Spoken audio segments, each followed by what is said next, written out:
The other thing that, everybody now starts asking about, because you're in year 3 now. You're going into year 4 of Kevin Stefanski. Right. So Garrett was asked about the culture. Here's Myles Garrett on the culture. How we respond, we'll show what the culture is. It's all in action. And if we're a brotherhood like we say we are, then we'll rally together and we'll put up a hell of a fight and we'll get a win in Pittsburgh.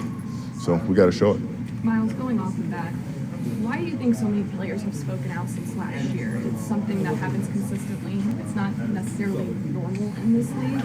What needs to change for you guys to feel comfortable that things don't need to be aired out, so to speak?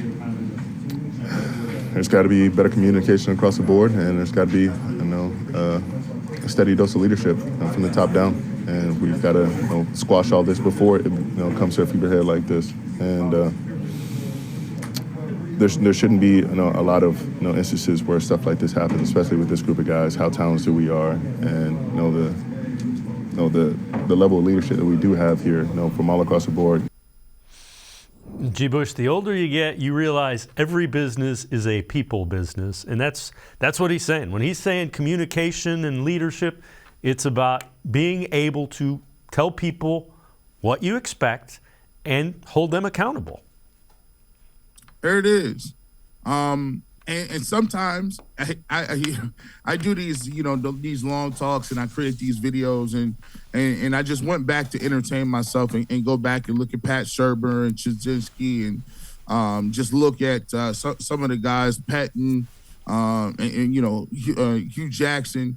If you go back and rewind their press conferences and you just put them together and shape them together, they all sound the same.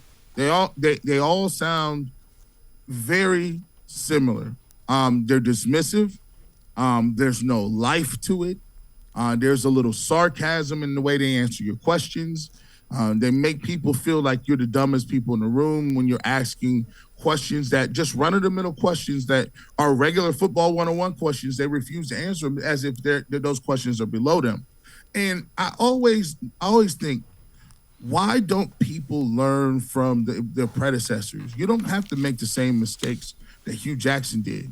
Like, you don't have to make the same mistakes as Eric Mangini did, right? You can learn from those mistakes and then capitalize on what you do best.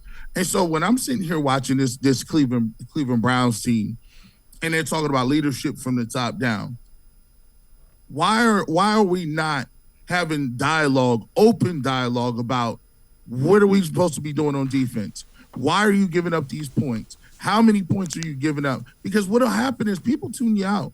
After a while, you realize, hey, Joe Woods is our defensive coordinator. We're getting eaten up alive by run-of-the-mill quarterbacks. And then here's the big crux of the issue. All the teams that happened before the season that they said were terrible are better than you.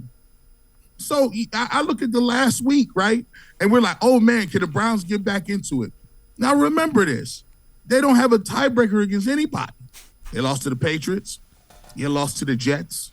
You lost to the Chargers. You lost to the Dolphins. Anybody that has a chance of being in the playoffs, and you go look at those teams, and as they melt down the backstretch and lose game after game, you look at the Browns and say, you might have still been in contention. All you had to do was beat the Saints with Andy Dalton in a negative 30-degree game, and Taysom Hill beat you.